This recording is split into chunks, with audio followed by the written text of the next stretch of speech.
আল্লাহর একটি নামের আমল করুন, দুশমন আপনার সামনে মাথা নত করতে বাধ্য হয়ে যাবে। অনেক সময় আমাদের অনেক দুশমন হয়ে যায় জীবন চলার পথে, অনেকেই আমাদের সাথে দুশমনি করে, অনেকেই আমাদের সাথে বাজে বিহেভ করে। আল্লাহ তাআলার একটি নাম পরে যদি আপনি দোয়া করতে পারেন, আমল করতে পারেন, তাহলে আল্লাহ তাআলা আপনার সাথী হয়ে যাবেন। আল্লাহ তাআলার নাম নিয়ে দোয়া করলে আল্লাহ তাআলা সেই দোয়াটা কবুল করেন। শুরুতে আমি একটি দোয়ার কথা বলবো যেটা রাসূল সাল্লাল্লাহু আলাইহি ওয়াসাল্লাম আমাদেরকে শিক্ষা দিয়েছেন। আল্লাহুম্মা ইন্না নাজআলুকা ফি নুহুরিহিম ওয়া নাউযু বিকা মিন শুরুরিহিম।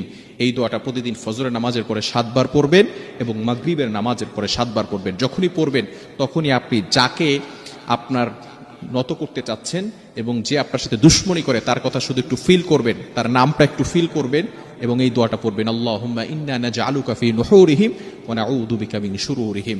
এটা হচ্ছে 1 নম্বর আমল। দ্বিতীয় নম্বর হচ্ছে আল্লাহ তাআলার একটি নাম, সেটা হচ্ছে ইয়া আজিজু। আজিজু আল্লাহ তাআলার একটি চমৎকার নাম, একটি সম্মানিত নাম। এই নামটা এমন ভাবে কিভাবে